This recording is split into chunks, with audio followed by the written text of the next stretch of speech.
दोस्तों अज तुहानू जिहड़ी गल सुणाउने मजा जरूर आएगा।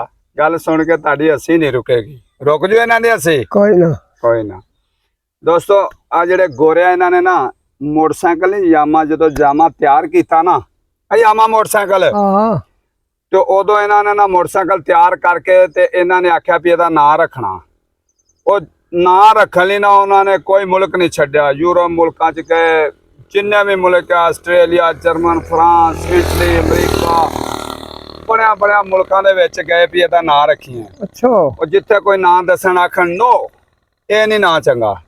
वो जिथे भी जान आखण वो कोई ना कोई दसे कोई दसे आखण नो। उन्हें तुहाडी भैन उथों निकला पंजाब च अपने च पंजाब च आए तो उथों आण के एक पिंड च वड़ गए। वो पिंड च कईयां को पुछया भी आ मोटरसाइकिल असां बनाया ते इहदा नां रखना, तुसां दसो की नां रखिए।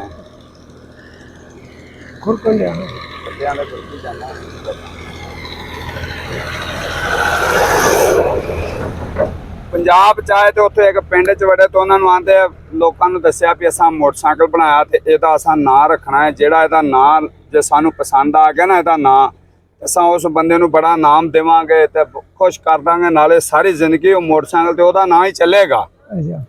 वो पिंड च पुछया बंदे नां नूं दसन ते ओह आखण ओ नो ही रखिया उन्होंने भी उन्होंने कोई नां ही ना पसंद आया। वो बाहर निकल लगे वेख्या तो दो जट जे ना बाहर पानी लाई बैठे झोने नूं ते कई कोई नड्डे आंदा अंग्रेज़ां ने है इन्हां कोलों पुछदे जाके अंग्रेज़ां नाल उन्हां नाल गल कीती। उन्हें आया यार असां एवें मोटरसाइकिल तैयार किया, असां ते पूरी दुनिया फिरी है ते मोटरसाइकिल दा साडे कोल नां नहीं रखिया जांदा।